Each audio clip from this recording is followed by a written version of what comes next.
Hello, this is for this case today.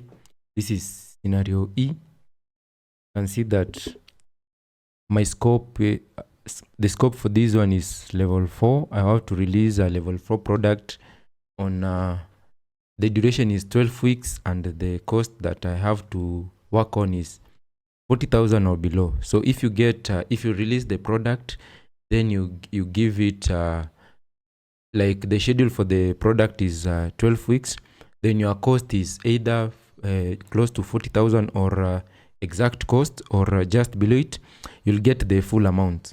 But since this is a simulation and we have to manage it on our own, like you have to we say the number of employees we have, the number of prototypes that you are going to give out, the meetings and what have you. So that's why you're seeing that if for you to manage the project, you have to you have to be the leader, like you have a team that you're managing. So if you analyze my team, or if you analyze my scenario E, you see that I was on schedule. Like this is just the main. I got 659 out of 900, so I was on schedule, and my cost was over budget. So I was over budget by around 14,000. Then in terms of my progress, this is it. In terms of my resources, like my week 11, I had 5 employees. So that's what you can see here, my team size. Then my team process, this is it.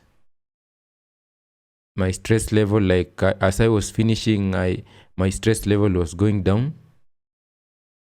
Then you have the management targets. This is it, week 12 and what have you. So in terms of my scope breakdown, my project scope, I got 300 out of 300. My project schedule rating, I got 125 out of 125. Then in terms of project resource, which was a target of 40,000, I was over budget. So I didn't get all the points. I got 148 out of 200. Then in terms of team process rating, I had 86. Like my morale, it was fluctuating. So that's how I managed to get 659 points.